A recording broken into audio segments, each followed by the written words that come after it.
بسم اللہ والحمد للہ والصلاۃ والسلام علی رسول اللہ وبعد۔ بسم اللہ الرحمن الرحیم۔ بفضل اللہ وبرحمتہ صدق اللہ العظیم۔ الصلاۃ والسلام علیک یا سیدی یا رسول اللہ۔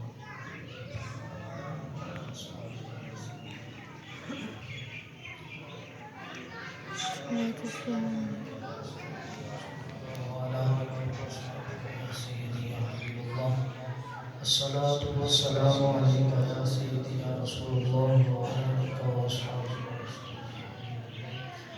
دعا کا وقت مکمل ہو چکا ہے، 3 بجے کا وقت دیا گیا تھا، تو مجھے 5 منٹ کتاب کے فرمایا گیا ہے۔ اللہ تبارک و تعالیٰ کا ارشاد گرامی ہے، قرآن پاک کے اندر آتا ہے قل بفضل اللہ وبرحمتہ فبذلک فلیفرحوا هو خیر مما یجمعون۔ اے محبوب فرما دو جب تمہارے اوپر اللہ تبارک و تعالیٰ کا فضل اور اس کی رحمت آ جائے، تمہارے شامل حال ہو جائے، تو اس پر چاہیے کہ تم خوشی مناؤ، اور یہ خوشی منانا ہر جمع شدہ چیز سے بہتر ہے۔ ہمارے علماء اس پر یہ فرماتے ہیں کہ انسان ہر چیز جمع کرتا ہے، مال و دولت بھی جمع کرتا ہے اور نیکیاں بھی جمع کرتا ہے۔ علماء فرماتے ہیں کہ انسان کی ہر جمع شدہ چیز سے اللہ تبارک و تعالیٰ کے فضل پر اور اس کی رحمت پر خوشی منانا یہ سب سے بہتر ہے۔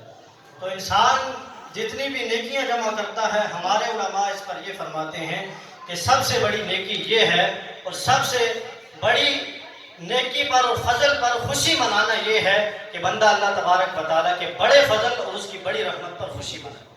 تو نیکیوں میں سب سے اعلیٰ نیکی اللہ تبارک و تعالیٰ کے فضل اور اس کی رحمت پر خوشی منانا ہے۔ تو ہم قرآن پاک سے ہی پوچھتے ہیں کہ اللہ تبارک و تعالیٰ کا فضل اور اللہ کی بڑی رحمت کون سی ہے؟ تو اللہ تبارک و تعالیٰ نے ارشاد فرمایا بشر المؤمنین بان لهم من اللہ فضلا کبیرا، کہ مومنوں کو خوشخبری ہو کہ ان میں اللہ تبارک و تعالیٰ کا بڑا فضل موجود ہے اور بڑا فضل آیا۔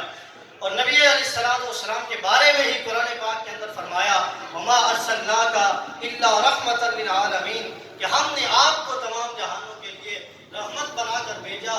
تو جب سب سے بڑا فضل اور سب سے بڑی رحمت ہمارے پیارے آقا صلی اللہ تعالیٰ علیہ وسلم کی ذات ہے، تو آپ صلی اللہ علیہ وسلم کی آمد پر خوشی منانے کے لیے ہمیں باہر سے کسی دلیل کی ضرورت نہیں، بلکہ ہمیں رب تعالیٰ نے ارشاد فرما دیا کہ جب میرا فضل اور میری رحمت تمہارے شامل حال ہو جائے تو بغیر دلیل کے میرے پاس آ جایا کرو، میں تمہیں بتلاؤں گا کہ میرے فضل پر اور میری رحمت پر خوشی منانا کس قدر ضروری ہے۔ تو نبی علیہ السلام کی آمد پر خوشی منانا، آپ کا ذکر کرنا، آپ کا چرچا کرنا، یہ تو ہمیں قرآن پاک سکھاتا ہے۔ قرآن پاک کو چھوڑ کر جو کسی اور طرف جاتا ہے، رب تعالیٰ تو فرماتا ہے یضل بہ کثیرا ویہدی بہ کثیرا۔ قرآن پاک وہ کتاب ہے جس سے کافی لوگوں نے ہدایت پائی اور بہت سارے لوگ اسی قرآن پاک سے گمراہ بھی ہوئے۔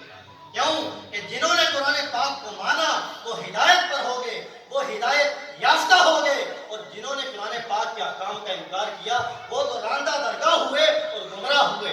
اللہ تبارک و تعالی ہمیں نبی علیہ السلام کے ساتھ کمال درجہ کی محبت و عقیدت کرنے کی توفیق عطا فرمائے، اور بالخصوص سیرت رسول صلی اللہ تعالیٰ علیہ وسلم پر عمل پیرا ہو کر ہمیں زندگی گزارنے کی توفیق عطا فرمائے۔ نبی علیہ السلام نے سب سے زیادہ درس جو دیا ہے وہ تعلیم حاصل کرنے کا دیا ہے، علم پڑھنے کا دیا۔ ایک صحابی کے بارے میں آتا ہے کہ نبی علیہ السلام کے پاس فرشتہ آیا، عرض کرنے لگا یا رسول اللہ یہ شخص آپ کے سامنے بیٹھا ہوا ہے، اس کی موت میں بڑا تھوڑا وقت رہ گیا، 1 گھنٹہ بھی باقی نہیں رہتا، یہ تو جانے والا ہے۔ نبی علیہ السلام نے صحابی کو بتایا کہ تیرا تو وقت تھوڑا باقی رہ گیا، تو جانے والا ہے۔ علماء فرماتے ہیں قبلہ استاد گرامی قدس سرہ العزیز فرمایا کرتے تھے کہ اس کا اثر کے بعد فرشتہ آیا اور مغرب میں تھوڑا سا وقت باقی رہتا تھا، مغرب سے پہلے اس نے چلے جانا تھا۔ وہ نبی علیہ السلام نے اسے بتلایا کہ تو مرنے والا ہے۔ اس نے پوچھا یا رسول اللہ میں جانے والا ہوں، بتلائیے ایسا افضل عمل کون سا ہے جو میں کرتا ہوا دنیا سے رخصت ہو جاؤں۔ نبی علیہ السلام فرما سکتے تھے نفل پڑھنا شروع کر دے، اللہ کی عبادت کرنا شروع کر دے اور سجدہ ریز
گلی گلی اونچے پوچھے